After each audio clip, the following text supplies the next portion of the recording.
The emotional root cause behind forehead wrinkles.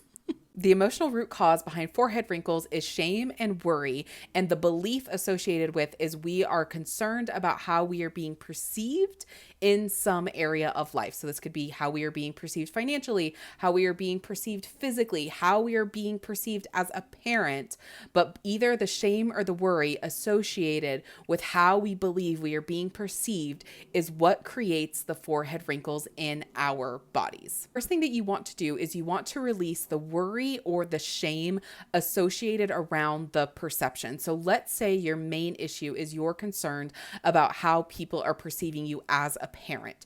You have a lot of concern if people are perceiving you as a good parent, a good mom, a good dad, and you're raising kids a certain way. So the first thing we want to do is we want to get curious. Why is that a worry? When did that worry occur? Where is the worry living at in your body? Is it living in your forehead, or maybe it's actually living in your gut and it's showing up in your forehead because the worry is creating the thoughts of the perception? Just because the concern is in a specific place in the body doesn't mean that's where the trapped emotion is living. So I want you to get curious about where is this emotion and how does this emotion want to move through my body? Do I need to go write a letter? Do I need to go on a run? Do I need to let the emotion say what it needs to say? Because maybe the worry is you didn't feel like you were being raised properly, and the worry is stemming from, I want to make sure I give my kids the childhood that I never got. So I'm constantly worried on if I am doing a good job.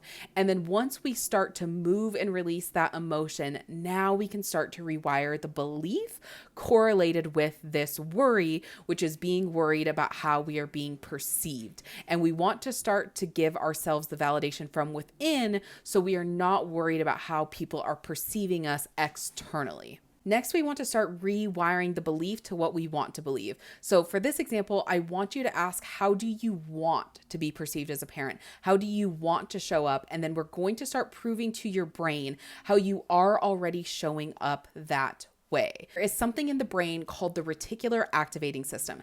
And this is the part of the brain that when you want a new car, all of a sudden you start seeing that car around everywhere. That car was always there, but because you have deemed it as important to your brain, now your brain is picking it up more than it was before you deemed it as important.